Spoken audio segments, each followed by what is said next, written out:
O Ressoar de hoje começa falando sobre um assunto sério que atinge milhares de pessoas em todo o mundo: a dor na coluna. Vários fatores podem levar aos problemas da coluna: herança dos pais, avós, mochilas pesadas que complicam a postura, sentar de forma inadequada. Mas o sedentarismo é um dos fatores principais. Acompanhe agora nesta reportagem que nós preparamos para você.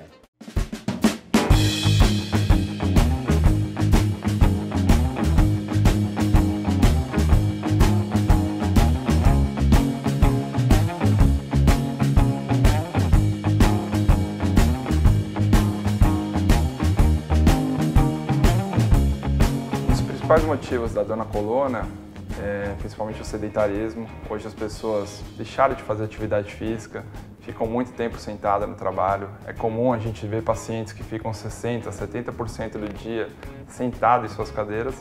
Isso acaba gerando um pouquinho de pressão na coluna, o paciente fica numa posição inadequada e aí começa você a ter uma tendência maior a ter a dor nas costas. As principais diferenças das dores nas costas, na verdade, são as origens da dor nas costas. Então a gente tem a origem de dor normal, que aquele paciente, 80% da população vai ter dor, que é a dor recorrente. O paciente vai ter a dor, depois de uma semana passa a dor, só que à medida que o tempo vai passando, ela vai sendo mais recorrente e começa a atrapalhar a rotina do paciente.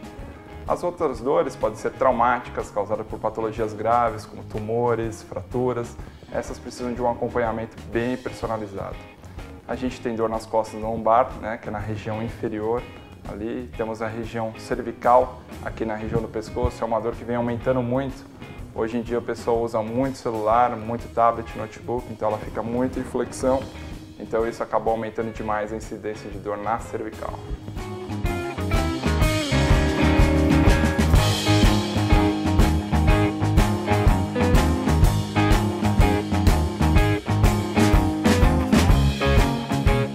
É importante, quando o paciente começa a sentir dor nas costas recorrente, ele procura rapidamente o profissional. É importante ele passar por uma avaliação médica, uma avaliação do fisioterapeuta para determinar se tem uma patologia grave ou não. Como eu disse anteriormente, 90% dos pacientes não vão ter patologias graves e vão ser submetidos a tratamentos simples que vão fazer com que eles tenham uma recuperação total.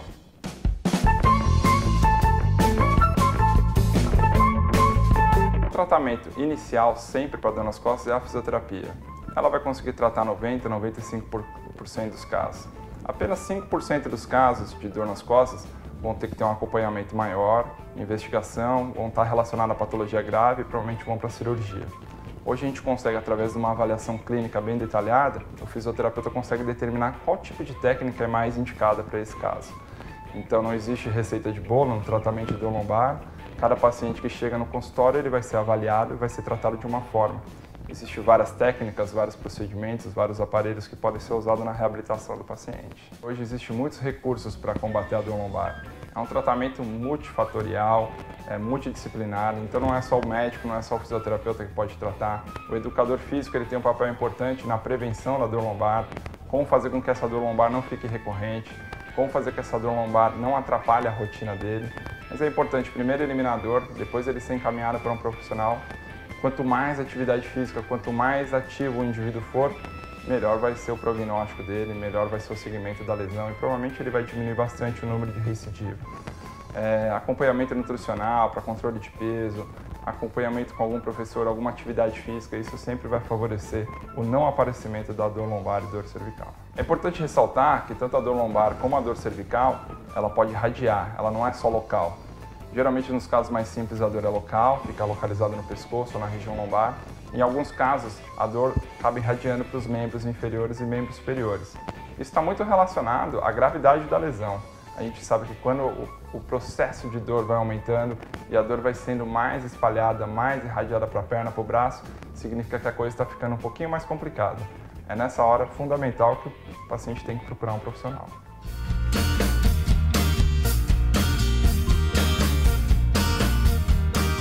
Hernia de disco é o terror dos pacientes, é o que o paciente mais teme, ele fica com medo quando ele recebe esse diagnóstico. É importante falar para o paciente que isso não é um problema grave na maioria das vezes. Quase todo mundo vai ter hernia de disco, passou de 50, 60 anos, é normal ter hernia de disco, faz parte do processo de envelhecimento e não há muita correlação entre hernia de disco e dor. Existem muitos pacientes que têm hernia de disco e não sabem, não sentem dor. E muitas pessoas que sofrem de dor lombar, dor cervical, têm muita dor e não têm hernia de disco. Então, quando você recebeu o diagnóstico de hernia de disco, não pense que você vai gerar incapacidade, que você não vai poder trabalhar, fazer atividade física, pelo contrário. Isso não há correlação, você pode fazer sua atividade desde que você tenha um acompanhamento profissional. O principal recado que eu quero dar para vocês que estão nos assistindo é: a dor lombar dificilmente ela vai ser uma patologia grave. Você vai poder voltar às suas atividades normais, você não vai ficar preso só na hidroginástica, você vai poder fazer qualquer tipo de atividade. Lembra, só 3 a 5% das patologias são graves. Então você que começou a sentir dor lombar, procura um fisioterapeuta especializado em coluna, com certeza ele vai te ajudar, vai te dar um direcionamento correto no tratamento, vai te indicar qual tipo de tratamento é mais indicado e depois vai dar o segmento para você. Encaminhar você de volta para suas atividades normais, atividade física. Recado para quem faz academia, fica muito atento com o tipo de exercício que você faz. Geralmente a gente não contraindica nenhum tipo de exercício, mas é importante você ter um acompanhamento de profissional de educação física e sempre que você sentir dor em algum exercício, relatar essa dor, verificar se é normal e se tornar recorrente, procurar um fisioterapeuta para te ajudar. Cuide-se, não acredite em tudo que você lê na internet, acredite nos profissionais que te orientam, tenha uma vida saudável, não precisam se ficar preocupados com as limitações que você tem. A dor tem tratamento, é difícil uma dor não ter tratamento hoje em dia, existem vários profissionais estudando, trabalhando em prol do paciente. Então, se você tem um problema, procure um profissional que com certeza ele vai resolver seu problema. Muito legal, né? Obrigado, doutor, pelas dicas. Vamos nos cuidar, sim. A saúde tem que vir em primeiro lugar.